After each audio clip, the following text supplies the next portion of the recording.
I want to tell you why I love focus groups. Yeah. Because in a poll, you cannot hear voters do these dejected sighs. Yeah. The like, I mean, Ossoff is just going to like...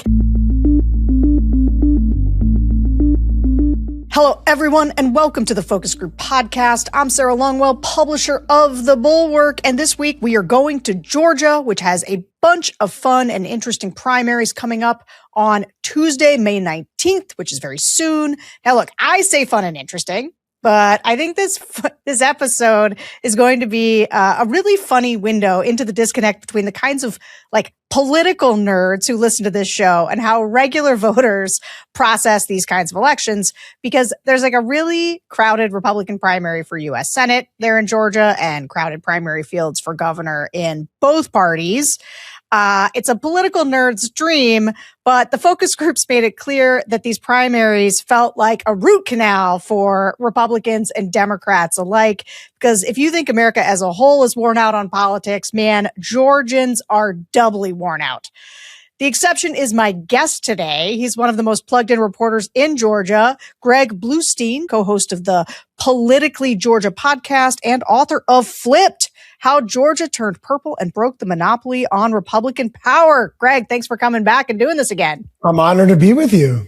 I was telling Greg, I was like, you got a face for podcasts, man. This guy's a scribbler. Look at this. Look how handsome. All right. Before we get into the show, and I tease Greg more, go get your tickets to the Bulwark's live shows next week in San Diego on May 20th and Los Angeles on May 21st. I'm going to be there with Tim Miller, Sam Stein. Go to thebulwark.com/events and come hang out with us. I want to come. Come. You should fly out. It'll be a good time. I guarantee it. So I want to talk about Georgia's new status as a swing state because it's making Georgia very interesting. You're like the guy, the person who knows the most about Georgia politics at a time when Georgia is one of the most important political states. And so how has Georgia's status as a swing state affected the political culture? Are people's brains just like fried by the constant political advertising? Yes. We were used to being ignored, right? We're used to a lot of these races being over in the primaries for decades, really. And the last, 8 years, kind of coinciding with Donald Trump's rise, maybe 2016 and on, Georgia has become this competitive battleground, right? I view it as the premier battleground state in the nation, and Republicans and Democrats think that status is not going away. They differ on how competitive it is, right? Republicans still say it's a red state. Democrats are like, it might not be purple, periwinkle, crimson, shades of purple. But I think the biggest factor, other than Donald Trump, you can track the suburbs of metro Atlanta going from Republican bastions to Democratic strongholds from 2016 to right now, right? And now they're the cornerstone of the Democratic coalition in Georgia. There's these folks, we call them the deciding factor, the deciders in Georgia. There's the few 100,000, maybe 300,000 or 400,000 voters who split their tickets, who in 2022 voted for both Brian Kemp, the Republican governor, and Raphael Warnock, the Democratic U.S. senator. But in some elections, they go all Republican, and some they're more willing to go and vote for more Democrats. And they're going to help decide this election, too. When you talk about politics publicly all the time, you put yourself in a position to be yelled at by a lot of people who do not like it, who they think your analysis is incorrect. And one of the things people do not like to hear is, one, that swing voters exist. Like, for some reason, people sort of object to the idea that swing voters are really a thing. I, of course, believe that they are, especially in very specific places. Georgia being like swing voters in a swing state like Georgia are some of the most critical people. And so I endeavor to understand them. But there's also this sense, and so people don't like to believe that they're split ticket voters, which of course there are. Georgia's a place where they're really important. But there's also this debate about whether the Democratic Party, in order to win more voters, needs to be more moderate or more progressive. And I kind of hate that argument because it often flattens the conversation that is very distinct in different places. So in a place like Georgia, how do you think about swing voters and the kind of candidates that attract these swing voters? Like, what do you need to be like in Georgia to win over those complicated swingier people? Yeah, well, I can attest those swing voters do exist, and they're all over Georgia, but they're really all over like the metro Atlanta suburbs. And that's the reason why you have a Governor Kemp right now and a Senator Warnock, right? Without those swing voters, there wouldn't be either of those politicians, or at least one of those politicians wouldn't be in office. That debate has been raging in the Democratic Party for a long time, because when Democrats held power in Georgia, and they did it up until the early 2000s, they were very conservative for the most part. There were some liberal Democrats, but there's this unique coalition of white, more conservative rural Democrats and black voters who tended to be a little bit more liberal, but more moderate over the years. And sometimes you'd have a more liberal candidate kind of shake things up. But the races ended in the primaries, and we had name brand candidates running for governor as Democrats, running as NRA Democrats, running as focusing on middle of the road issues like education funding and important issues, but not focusing on some of the issues that are now like in the fabric of Democratic politics. And I think that started really changing back in 2018 when Stacey Abrams ran for governor here and said, look, Democrats shouldn't run as Democrat lights. You should embrace those issues, right? Talk about limiting gun expansions, talk about abortion rights, talk about LGBTQ rights. These are all normal things now for Democrats to talk about, but in Georgia, they really kind of weren't, at least for statewide candidates up until candidacy. And so I think she helped show that there is a path, although she, of course, did not win. But she came within 1.5 points. But again, that election, 2018, the real takeaway beyond that was that Democrats started making these giant inroads in the Atlanta suburbs. And while she lost, Lucy McBath is a congresswoman from the North Atlanta suburbs. She won. She flipped the same suburban district where I actually live that Jon Ossoff had lost in the special election just a few months before. So start carving out that path. And then, of course, in 2020 and 2021, Senators Warnock, Ossoff win those epic runoffs. Joe Biden captures Georgia for the first time since 92 by even building a further lane in with those independence-minded swing voters. Well, look, we've got a jam-packed show here, so we're going to get into it. Just because of all the races I alluded to at the top. And even if you're not following Georgia politics super closely, I still think you're going to love this episode because there are a lot of races, a bunch of things that matter that maybe you're not paying attention to, but people should be because they are going to matter. There's a lot of stuff, though, that to me is a signal about politics in general that I think are worth turning over. So let's start with the U.S. Senate race. And I got to tell you, I wasn't following this super closely on the Republican side. I will admit to a little bit of Ossoff curiosity, but I just hadn't been following the Republican side, which is a different world for me these days. But okay, so you've got Derek Dooley, the former University of Tennessee head football coach. Just we loving our football coaches in the Republican Party these days. And two congressmen, Mike Collins and Buddy Carter. Okay, so most of the polling has shown Mike Collins in the lead, but he's likely to end up in a runoff with either Carter or Dooley. Does that sound right? Yep. Well, the voters in our focus groups did not seem particularly jazzed about their choices or about the Republicans' chances against Jon Ossoff. Let's listen. I haven't done enough research on him, but just like Ossoff's just got to go. I mean, my wife's Jewish and she doesn't even like him. I definitely want to do more homework on Mike Collins and Buddy Carter. I do find with Derek Dooley, the first thing I thought was, are we really going with a UGA person again? I know they already tried that with Herschel Walker. It's not going to work. They're really believing that this football stuff is going to sway people. I don't know enough about any of them, but I do know about that Ossoff dude, and I don't want to vote for him. You know why I'd vote for Buddy Carter? Because he looks like Pat Sajak. It's a sorry state of affairs when basically Ossoff is solidly in control and we can't muster a candidate. I think of the three, the folks have talked about the two congressmen are not shining lights.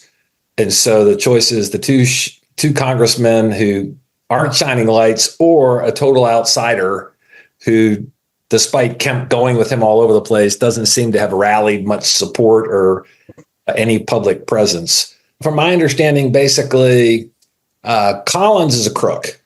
So that's in my circle of people that he's perceived as the ethics violation that he's being charged with around, I guess, using campaign money for personal gain and thing. He's refused to respond to the congressional investigators. And so he's got a stench around him that's not going to help him be elected. And I think Buddy Carter is an okay guy, but these are two insider Congress guys. And so two insider, not particularly well-known Congress guys versus Ossoff with a huge war chest, recognition, and good constituent services. That's a long shot. So that's why by process of elimination, I find myself saying, what the heck, Hail Mary, get the outsider guy. And, maybe that would at least change the dynamics of the office or the dynamics of the election. All right, Greg, I want to tell you why I love focus groups. Yeah. Because in a poll, you cannot hear voters do these dejected sighs. Yeah. The Ossoff is just gonna I was genuinely a little surprised listening to this one. And this is why, just for the listeners, why I think this is a really important episode, because it goes to the psychology of how Republicans are feeling. Now, this is specific to these races where they don't love any of these candidates. But I also think it's just part, and also they're like, I hate Ossoff, but also he's kind of good at this. And people seem to like him. So are people in the state, are Republicans just kind of giving up on this one? What's the vibe there? I mean, they're not giving up, but you can hear there's that fatalism in their voices, like, oh, this is doomed. And they're also resounding opposition to Ossoff, right? I mean, that came through too. Even the folks who, complimented him for connecting with voters and finding ways to, stay on message, and all the many kudos that go Ossoff's way, from those folks, they want him out of office, but they're worried about their chances. And partly it's because of the field, right? If Governor Kemp was in this race, I bet that focus group would sound very different, but he decided not to run. And he was sort of the consensus Republican candidate who Trump was going to get behind, and the party power brokers are going to get behind, and the Senate leaders of Washington were going to get behind. And then out of all things, not only did he not run, but then he recruited someone who was not on anyone's list, Derek Dooley. He's a famous name in Georgia, Dooley, because his dad was the UGA football coach. He's from Athens. He actually grew up with the governor in Athens, Georgia. But he's not remotely someone who is seen as a potential candidate. And he's come into his own in the last year. He's been on the campaign trail nonstop, and he's learned a lot about being a candidate.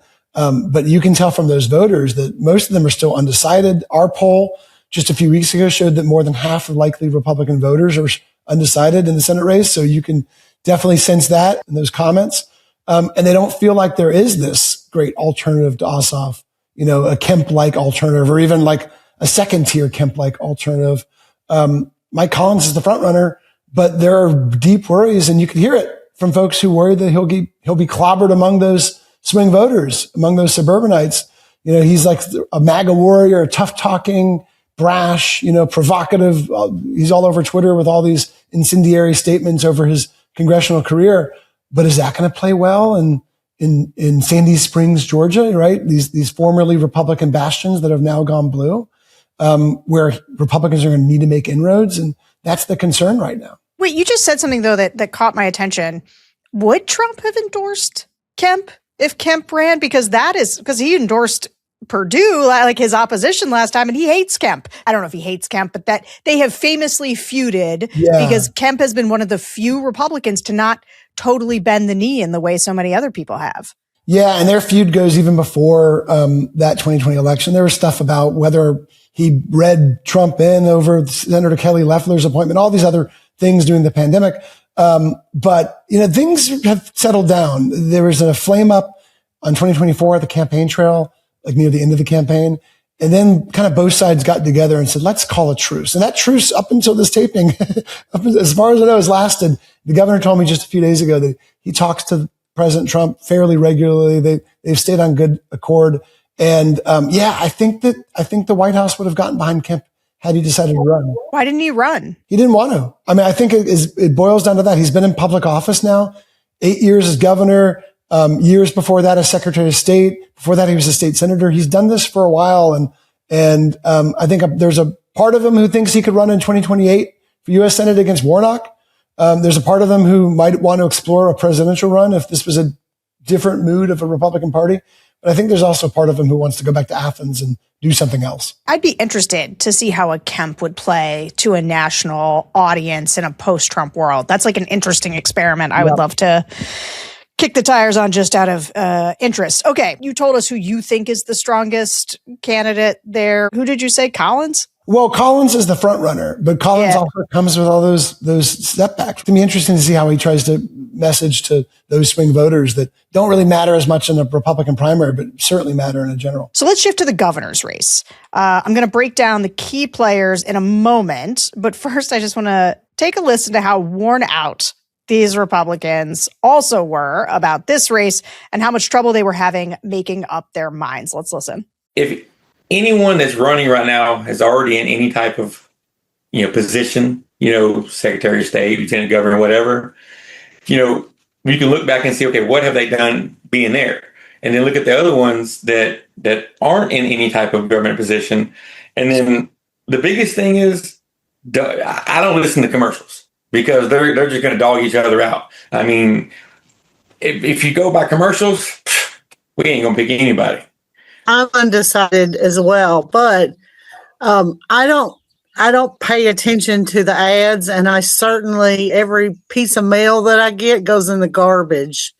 I think I know who I'm going to vote for, and I'm sure this is the guy I'm going to vote for. And then 2 days later, I think, I can't vote for him based on what this guy and this guy and this guy is saying about him, which totally makes me start thinking, are those things true? I think he really does believe this, and this. It's all the social media stuff that just pushes you over the edge, and you want to really believe things about one candidate that's going to really do things about your state taxes.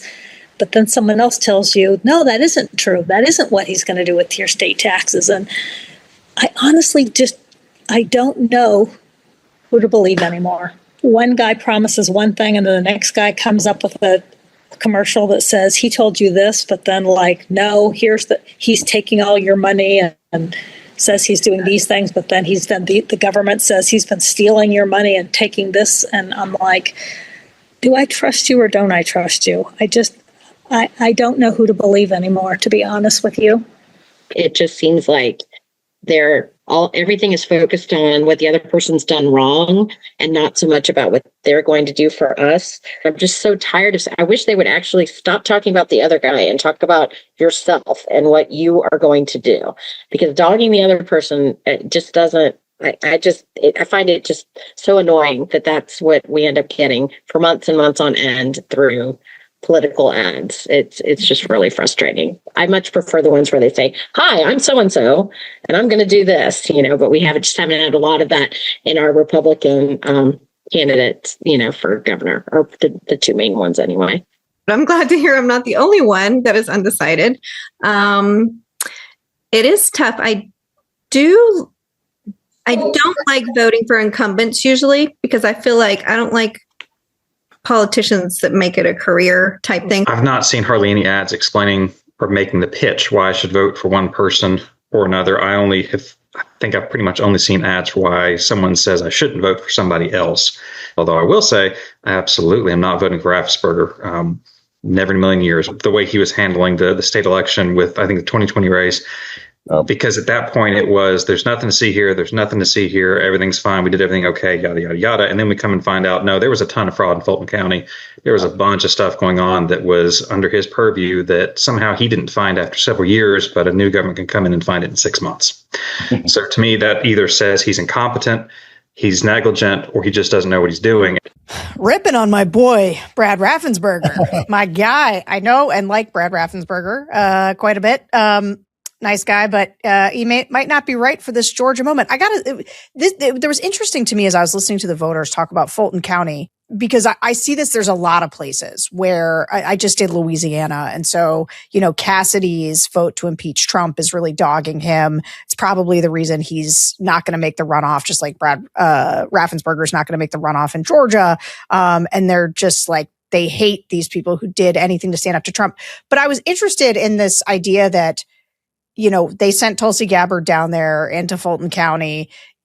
Did voters in Georgia, do they think now that because Tulsi Gabbard went down there and grabbed all the boxes out of Fulton County, that is proof that something untoward happened in the election, that it's been proven somehow? Well, it's sort of this mirror image thing going on in Georgia, because Democrats are saying, oh my God, they're trying to federalize our elections.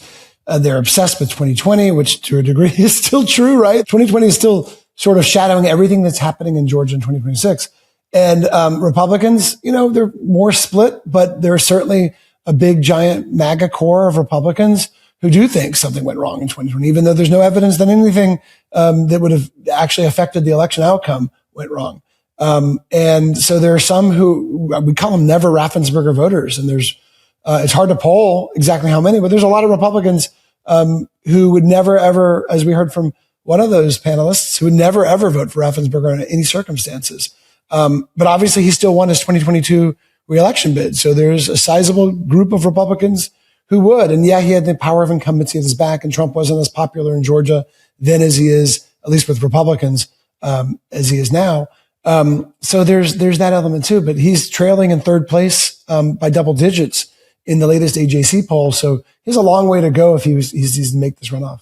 Yeah, there's another guy, the Attorney General, Chris Carr, who's also looks like he might not make the runoff, which is interesting. All right, so there are two main contenders then that I want to talk about. Lieutenant Governor Burt Jones, who was the fake elector when Trump was trying to overturn Georgia's election results in 2020. He now, relatedly, has Trump's endorsement.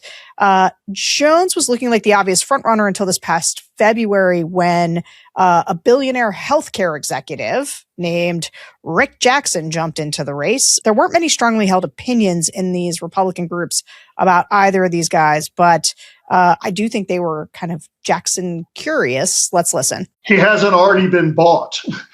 Once he gets in office, that'll happen. But as it is now, he's going to go in guns blazing to try to get something done until the swamp absorbs him and turns him into everyone else. As much as a lot of people hated Kemp after the 2020 election, he stood his ground. He did his thing. He made the state a hell of a lot better than it was before he got here. I don't think he got corrupted as much, but I think by being an outsider, you don't see how it really works till you get in there. But you're going to go in fighting like Trump does every single day, and everyone's going to hate you. But you've got to try to do something different than what's been going on. There's no one that really is standing out to me other than obviously Jackson and Jones. They obviously have the biggest budgets for advertising and things like that. But really two key issues that I'm hearing: the elimination of the state income tax and reduction of property taxes. And I think a few candidates, are kind of emphasizing that message a lot more. To me, those are very important. I had my candidate picked until he came on the scene. And so now I'm kind of going back and forth. I think he says some things very harshly, but I'm going to say that are very directly. But I'm going to say I don't disagree with a lot of it. And so, like I said, I had my candidate picked until he came on the scene. And now I'm debating between two. Here's a guy that he's pretty much rags to riches type dude. So yeah, does he look and sound weird, like kind of shady? Most of them do, but it's somebody that, has went from nothing to something and built it up, so, he knows tough times. So that's, not bad worth giving him a shot or digging in deeper to see more, learn more about him, see what he's about, So tell me about Rick Jackson. Because these voters, he's like a billionaire, so I thought they'd like really hate him. So they were like sort of interested, though. What do you make of it? Yeah, and I like what you said about Jackson curious voters, because to say that he upended the Georgia Republican race for governor is like an understatement. He just completely, unbelievably overhauled it, right, with his surprise entrance. And I think he got in back in February because Burt Jones, the front runner, the Trump endorsed lieutenant governor, hadn't really walled him off, right? He was at 25, 22% in a lot of polls, well ahead of his rivals, but still like 60%, 70% of undecided voters. He hadn't sealed the deal. So Rick Jackson's on opening. He's been around Georgia politics for a long time, but really in the background. He's been this sort of insider mover and shaker and very involved in healthcare and foster care initiatives and things like that. But never as a candidate and a billionaire, right? He has a giant campus up in the North Atlanta suburbs. He has this huge house up in the North Atlanta suburbs. And when he got in, it suddenly was this moment where a lot of people who were sort of on that fence were like, okay, I have an alternative to Burt Jones, who's also very MAGA-y. Rick Jackson promises to be Trump's favorite governor. And you also have an alternative to the other guys, who aren't as pro or aren't as seen as that much of a MAGA force, but who could be like Trump, but also, pursue more mainstream Republican, policies as well. So what also helped was that Rick Jackson has already spent more than $80 million of his own money on this race. And that's just what we know of. More than $100 million has been spent just on ads alone from all these candidates. And Rick Jackson makes up the biggest portion of it. So you can't turn on a screen in Georgia right now without seeing some, even if you don't listen to the ads, they're going to like osmosis. They're going to permeate you no matter what. And they're all over the place. There are a lot of positive spots. This is what Rick Jackson would do. There's a lot of negative spots too, attacking Burt Jones, a few out there attacking Brad Raffensperger, but most of it has been Jones on Jackson violence, right? Just mudslinging, negative back and forths. Mostly they back the same policies, but they have very, very different approaches and very, very different styles. And if you're Burt Jones, you thought you had this kind of in the bag. Might have gone to a runoff against Raffensperger, but you're pretty confident that Trump would come in at the end and help you out and get you over the fence. And now Trump's still backing Burt Jones, and Trump is still, he held a teletown hall kind of forum just the other day. But Rick Jackson's looking to sort of neutralize that, saying, look, he might be backing Burt Jones, but I will be the guy. I will actually get this stuff done. Before we talk about Burt Jones, I do want to it is all over these focus groups, how many ads they have to see. Yeah. I do feel sort of sorry for them.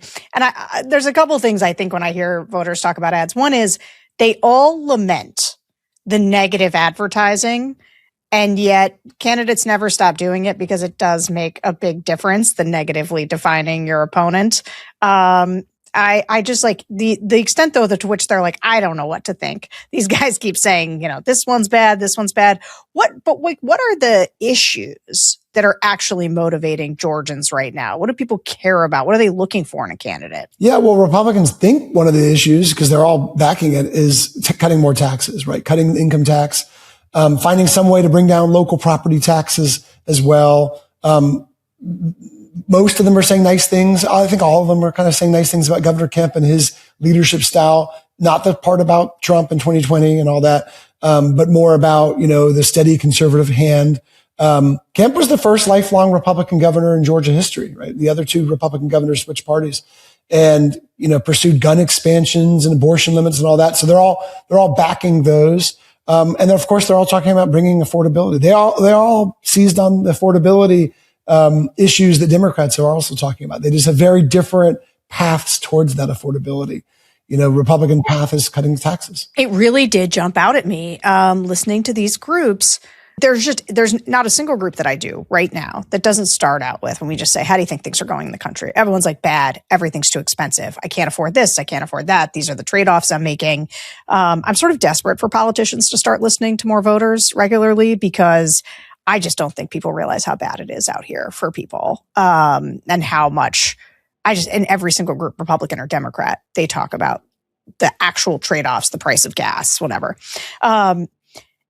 That being said, they had really different ideas about what they want, what should be done to solve it. And they really were returning to these just like very tried and true. We need to cut taxes. We need to cut taxes, which I gotta say, even in the Republican groups in some other states that are less, Georgia reminds me, those Republicans sound like Republicans of old in ways that a lot of other MAGA Republican groups don't. Because they're more populist in a lot of these other places. They think that cutting taxes is for the elite and for the wealthy. And like what they want is for Trump to just give them more stuff. And so it was interesting to hear how much they were just kind of going to the well on cutting taxes. But maybe Georgia's the last place where like the old school Republicans still kind of the actual, I don't even want to call them ideas, but they still believe in that old rock conservative stuff. Yeah, the last bastion of old guard Republicanism. I think there are a lot of Republicans here who would like that sort of title. Although, there's plenty of Republicans who just want to be talking about election integrity right now too. And there's about to be a special session in Georgia that will tackle not only redistricting, but also voting process. And so there's lots of Republicans who want lawmakers to go even further and to move towards paper ballots and a lot of the things that we heard in Georgia after the 2020 election. So there's a stew of issues, but yeah, one of the main ones is income tax cuts. And Burt Jones promises to completely eliminate Georgia's income tax. Over it's going to take a while, but over until 2032, which is more than $13-14 billion of revenue. Rick Jackson promises to also slash it, but maybe not completely eliminate it. And we're seeing the real world repercussions of that. Just the other day, Governor Kemp took out $300 million of spending from Georgia's budget because you can't shave the income tax and also keep up all the spending without dipping deep into Georgia's surplus. So there's that sort of reality, the cold, hard reality meets all these promises. But right now, that is where Republicans are going for the most part. There's lots of other policies. And you still hear culture war stuff. There's still railing against DEI, and there's some down ticket races where like Sharia law has become an issue. And we haven't really heard about that in Georgia since after 9/11, right? That's 20 years Oh my old. God. It's all over the Texas stuff and in California. Like there is tons of this Sharia law stuff that's coming back up. I guess I know why, but it does feel weird and almost anachronistic and like not of the moment, but somehow Republicans are definitely running on it. I heard from a Democrat yesterday saying, what's next? The flag? Like the Georgia flag was the biggest issue in the world in the early 2000s, but it's been a settled issue now. And there's even worries that could come back. But I think one of the reasons you're not hearing as much about culture wars in Georgia is because a lot of those boxes have been checked. They've already passed transgender restrictions and sports bans and a bill we call religious liberty that was a favorite of the sort of evangelical right. Lots of gun expansions and those abortion limits. So like a lot of those issues have been taken care of under Kemp's administration, to the delight of Republicans and the disappointment of Democrats. Now you're getting into new fronts whenever they're talking about DEI bans and things like that might not have been completely addressed by the governor that they're looking to address in the future. Yeah. Well, that's tough when they've taken all those off the table. Republicans start to they're out of ideas. Not a lot left to do. Okay, let's talk about Burt Jones. Let's play the sound for Burt Jones and I'll get your take on him on the other side. Trump's not stupid. He's a smart man. So if he's endorsed Burt, he has his reasons. I don't necessarily know what they are. I've seen the ads where he goes through a couple of bullet points that don't necessarily say a whole lot. But I think to Cliff's point with what happened in Indiana, that I think alone is going to build some momentum where Trump chosen candidates are going to have better odds now than they did 3 days ago because of what happened in Indiana. I think that's going to continue. So I think that's going to give Burt a leg up. I don't know if he was endorsed before Jackson and if it would have been any different, if that's all. I'm just curious. I do like the endorsement. For the most part, if Trump's going to endorse somebody and it's going to piss the Democrats off, so I'm going to vote for him. So, yeah, but I don't know because I think that it was vote before he came in, so I don't know how much that means. My problem with Jones is, okay, so, his family's the gas stations, right? So they're going to want to tax the gas tax. They're going to want the higher price gas. They're going to want all that. So I don't see him fighting to lower the prices because then they're not going to make as much money. I don't think him coming in is going to be that person to make something happen. He's not going to ruffle the feathers in the General Assembly. He's not going to, stir things up, get things motivated, get things advancing. We're going to stay in the same, pattern we're in. And I mean, Georgia's got a lot of growth in it, and it's got, we have a lot of growing here. I live in Gwinnett County, so I mean, we have many people here as it is. I mean, traffic sucks, but whatever, I mean, but I don't see him being that fire. He's probably my second choice behind Jackson. For the Democrats, they're going to paint him to be more of the MAGA conservative crazy, easier to beat. I feel like he's not as palatable to independents, maybe conservatives, Trump supporters are going to love him. They're going to vote for him. I don't feel like he's as going to be as popular with the independents, or I think we really need independents to come over and vote, conservative and vote with Republicans. He runs a humane society where they save hundreds and hundreds of animals. And I just admire that. And I was at an event for that when I met them. And so I was very positive for that. Burt Jones, to me, as a Bulldog, and a Bulldog fan, he's one of the first ones I'm going to look into because I don't know anything about him. I've seen his ads. He's not doing negative ads that I've seen. It's more about him being a family man and a fighter and blah, blah, blah, whatever. It's too general to really tell you anything, but I do want to look into him. What are these two guys attacking? It sounds like they're, even though that guy said I've seen a lot of positive ads, that was not the consensus of the group. It sounds like they're attacking each other quite a bit. What feels like it's going to decide this, and what are the issues that they're attacking each other on that are breaking through or not breaking through? It's a stew. But there's a lot of issues. Burt Jones is attacking Rick Jackson, saying that, his company harbored illegal immigrants, and that he basically, really the underlying thing is that the guy's a phony.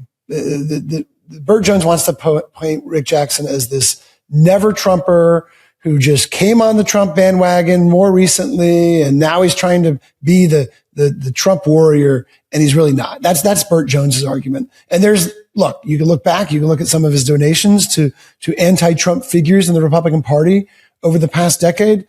Also, he donated $1 million to Trump, but it wasn't until December of last year, right, as he was presumably thinking about getting in this race. So he's got like numbers and donations and all that to back that up.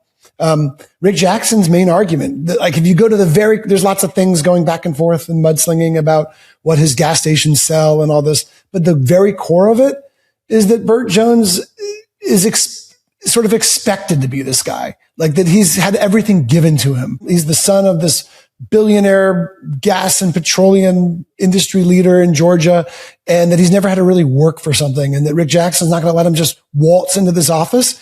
It would look like it was going to be a coronation, and here comes Rick Jackson.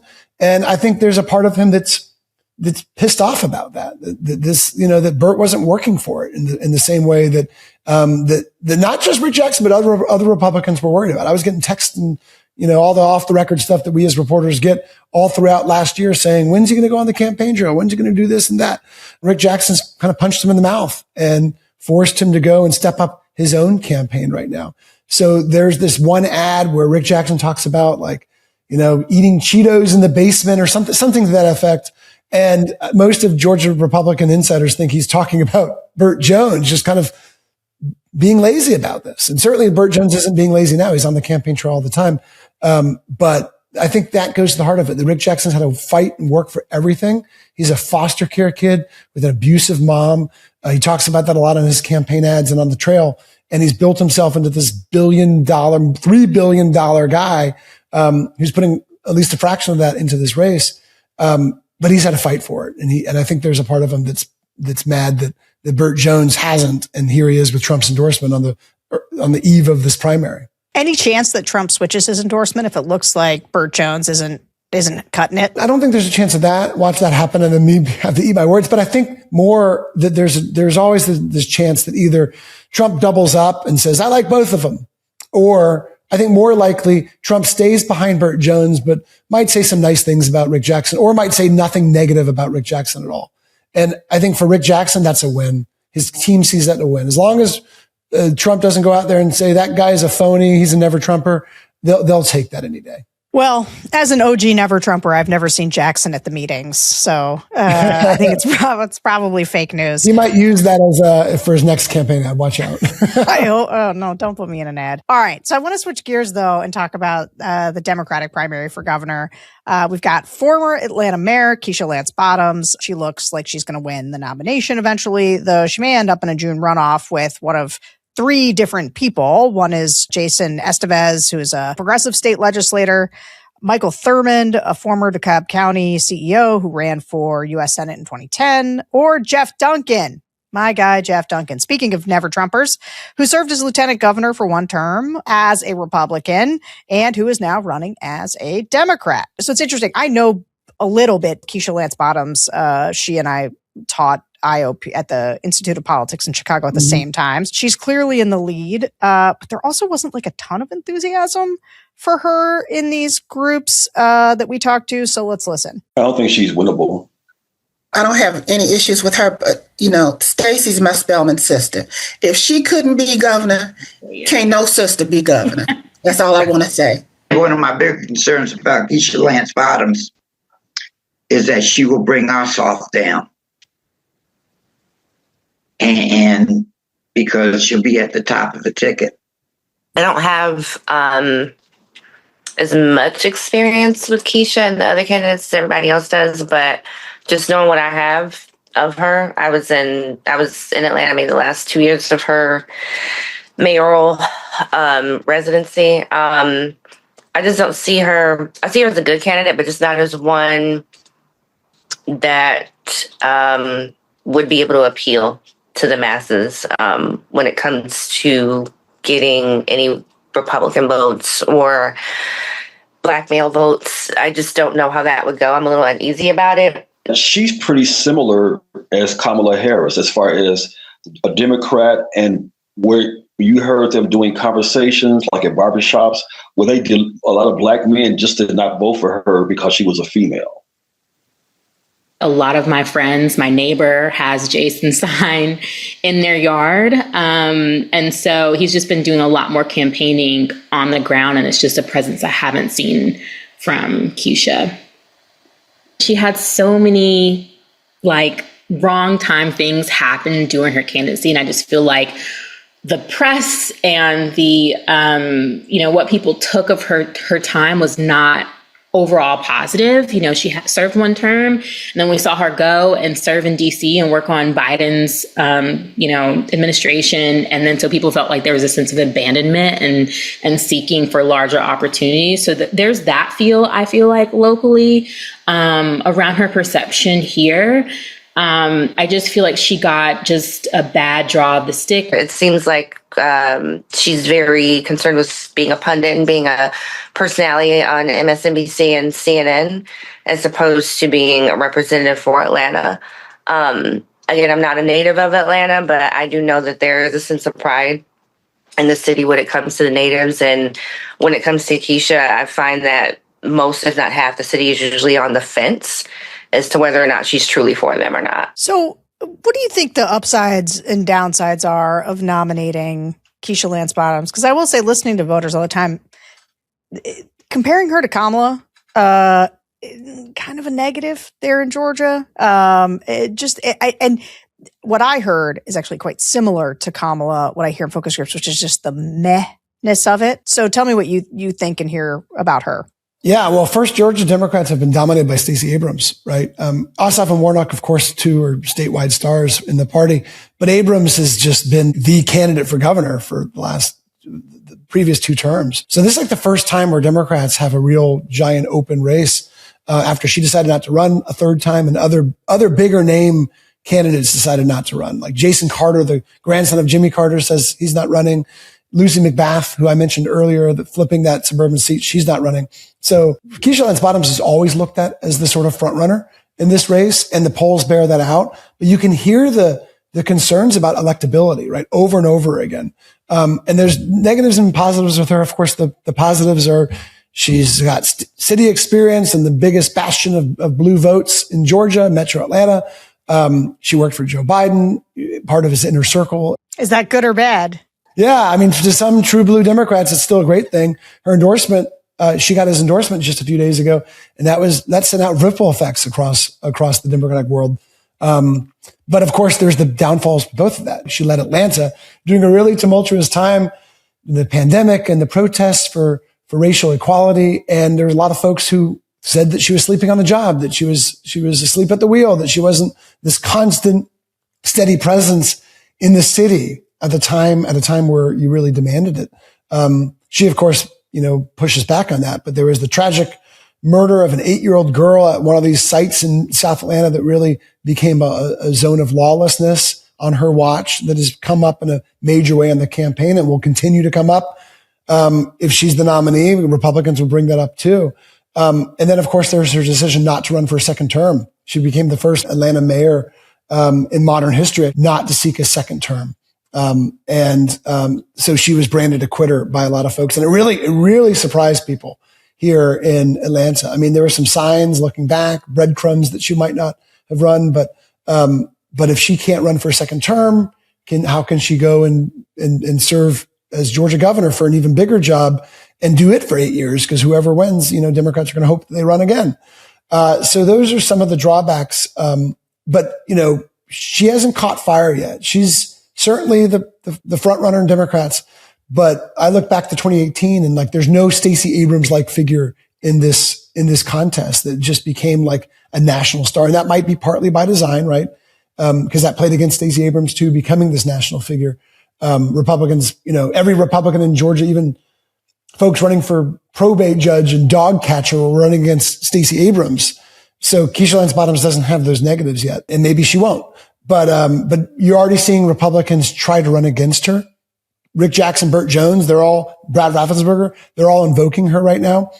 And there's an outside chance she can win this thing without a runoff, but more likely it looks like, one of those three opponents. And neither of them has emerged as the consensus alternative yet, at least in the polling and probably in your focus group. There's not one sort of favorite, but they're all arguing that there could be the more electable Democrat come November. Yeah, I mean, Estevez, Thurmond, and Duncan are all hovering around like the 10% mark in the polling, and she may very well break 50% and avoid the runoff, but she might not. And I do want to dig, this is, again, never Trumper privilege here. I want to dig in deeper on the Jeff Duncan of it all, because this is an interesting thing, right? I really wanted to know from these Georgia groups how they felt about a former Republican running as a Democrat in one of their primaries. So let's listen. My first choice was Jeff Duncan, only because he took a moral stand. He showed his character. And as I said at the very beginning, we don't have a lot of people doing that, standing up for what's right. And he stood up against very powerful people, and he lost prestige in his office because of it. He couldn't run for re-election. I'm open to learning more about him as a candidate. I try not to go for the popular kids, as is Keisha. I know what I do know about her, but I do want to give another candidate a chance. I think this vote and our next are really important. And having a candidate that's not only strong in the primaries, but that can go ahead for the big election and win that is very important. But this is a person that's going to be representing the state and a whole lot of policies that people are keeping their eyes on Georgia for. It's not that I dislike him or anything, but I do appreciate the fact that he did stand up to Trump and their illegal behavior. But my worries is that, like so many others, they'll go back home to the Republican Party. And we put him in office. Will he change back over to who he was before? But if it comes down to the general election, it's him for the Democratic Party. I will vote for him. Some people are just turned off by race. So people in South Georgia might forgive him for the fact that now he's a Democrat, because a lot of people are suffering, especially in South Georgia, economically. So those who may have been prejudiced may still vote Democrats. So I'm looking for somebody who can win. And so I think he has a good chance that he could cross both sides, because a lot of Republicans are frustrated too. I have a bunch of questions about Duncan. He's still fascinating, isn't he? Again, I know him a little bit as well. He's at a lot of the same stuff that I am. He is at the Never Trump. He was at the Never Trump meetings. Yeah. He is like a real conservative guy. Like he really was, who was trying to run as a Democrat. And it was interesting to me to hear people say that they worry he's going to go back to that. Like they can't quite trust him. Because I would say there's a lot of Democrats over the last 10 years who have viewed Never Trumpers as like good allies in the anti-Trump fight, but like you guys are not. Nobody's like, oh, you guys aren't real Democrats who are going to actually, care about the same issues. And this was like a pro-life guy. So how is he being received by Democrats in Georgia? Yeah, there's a lot of Democrats who want those Never Trumpers to vote for Democrats, but not to run for office, I guess. I think that's a decent way to kind of paraphrase it. Jeff Duncan's this fascinating figure because I've known him since he was a backbench Republican state lawmaker who was super conservative. He ran with Trump's endorsement, right? Won office, did all the things you'd think the Republican lieutenant governor would do, a mainstream Republican lieutenant governor would do. And then 2020 happened and it started slowly, his transformation. I got to basically chronicle it. He'd start picking fights with Republicans a little bit more and more and more, and then kind of go whole hog to the point where he got exiled from the Republican Party, threatened with criminal trespass if he attended any state Republican events. And then he spoke at the DNC, and then he switched parties formally like a year ago.